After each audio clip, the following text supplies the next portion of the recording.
Que la maravillosa paz de nuestro Señor Jesucristo sea con cada uno de ustedes, estimados hermanos, hermanas, amigos y todos aquellos que escuchan este mensaje a través de este medio. La palabra del Señor en Génesis capítulo 2, versículo 7 dice así: Entonces Jehová Dios formó al hombre del polvo de la tierra y sopló en su nariz aliento de vida, y fue el hombre un ser viviente. Bendito y alabado el nombre de nuestro Señor. Prácticamente quiero hablar de la vida, muerte y consolación. Pero más de la vida. La vida es una clave muy importante para la comprensión del mensaje bíblico.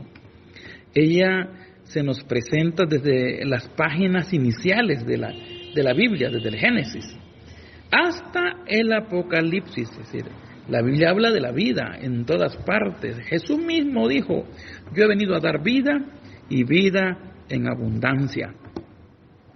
Una lectura bíblica que no tome la vida como clave para la interpretación de la misma no logrará entender adecuadamente el mensaje y el plan de Dios para el hombre. Desde el inicio, las Escrituras afirman que la vida tiene su origen en Dios mismo.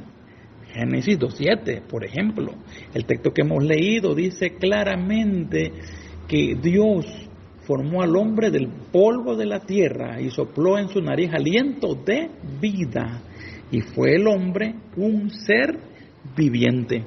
Clarísimo. Aquí muestra entonces nuestro Dios que la vida es el soplo de Dios en el hombre. La vida es tan importante que Dios puso al hombre en el jardín del Edén. También puso en el jardín del Edén el árbol de la vida. Tan importante es entonces que Dios puso también un árbol, y a ese le llamó árbol de la vida. Ustedes pueden leerlo en el versículo 9 del capítulo 2 de Génesis.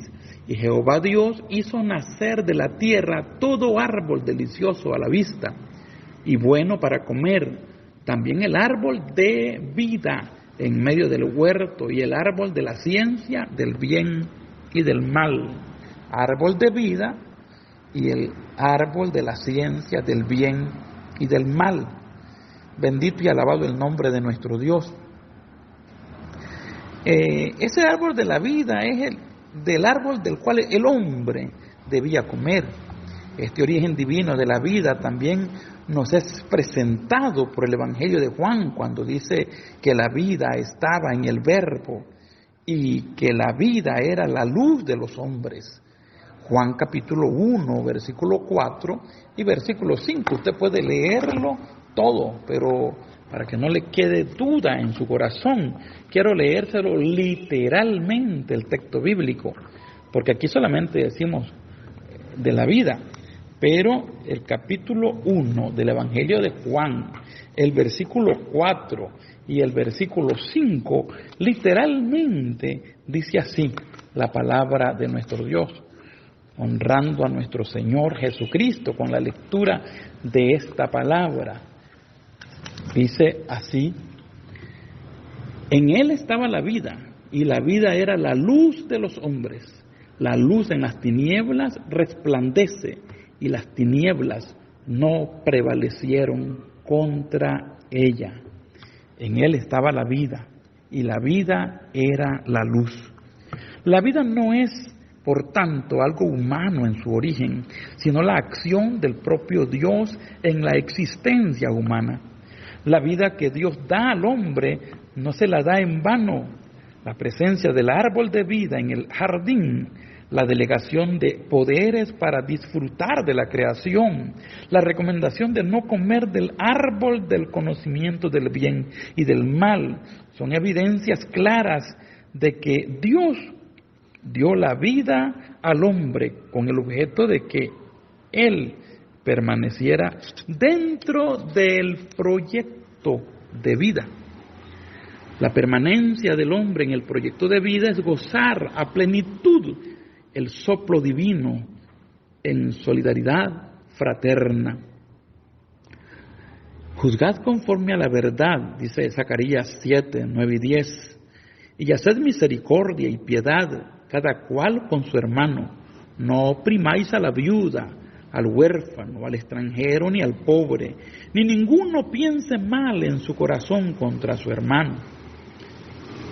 Además de entregar la vida, Dios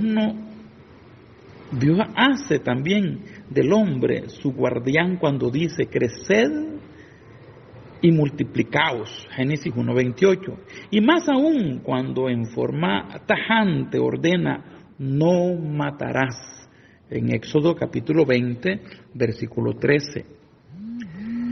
Preservar la vida y cuidarla es tarea delegada a los hombres, dice Primera de Juan 3:16 y 17. Preservar la vida y cuidarla es tarea delegada a los hombres, porque así lo dice la palabra. Quiero leérselo entonces literalmente, ¿verdad? En esto hemos conocido el amor, en que Él puso su vida por nosotros. También nosotros debemos poner nuestras vidas por los hermanos. Pero el que tiene bienes de este mundo y ve a su hermano tener necesidad y cierra contra él su corazón, ¿cómo mora el amor de Dios en él? Primera de Juan, capítulo 3, versículos 16 y versículo 17. Aunque el hebreo no hacía distinciones entre la vida física, psíquica, social o espiritual, y era una misma palabra como nefesh, puede designar al mismo tiempo espíritu, vida, respiración y alma. Es posible reconocer cómo la Biblia trata el tema de la vida bajo 4 aspectos esenciales. Entonces, la Biblia, cuando habla de la vida, entonces habla de lo psicológico personal, habla de lo sociológico comunitario, habla en lo teológico trascendente y habla en lo histórico político. Entonces, hablando de lo psicológico personal, la Biblia dice claramente, una vez más lo digo: entonces Dios el Señor formó al hombre de la tierra misma y sopló en su nariz y le dio vida. Así el hombre comenzó a vivir. El ser humano, varón y hembra, creados a la imagen de Dios, según Génesis 1, 26 y 27, participa de la vida como ser consciente, como ser individualizado y responsable. Su derecho a la vida le es otorgado en forma inalienable por el amor de la vida, por el autor, de la vida, que es Dios. Vivir significa entonces desarrollarse como persona en todas sus capacidades, en su libertad y en sus relaciones. Hablando del tema sociocomunitario, la vida humana implica la integración a una comunidad. La muerte es la pérdida de esa membresía plena y funcional. Para los hebreos la vida individual estaba subordinada a la comunidad. De esta manera no se podía concebir al individuo aislado.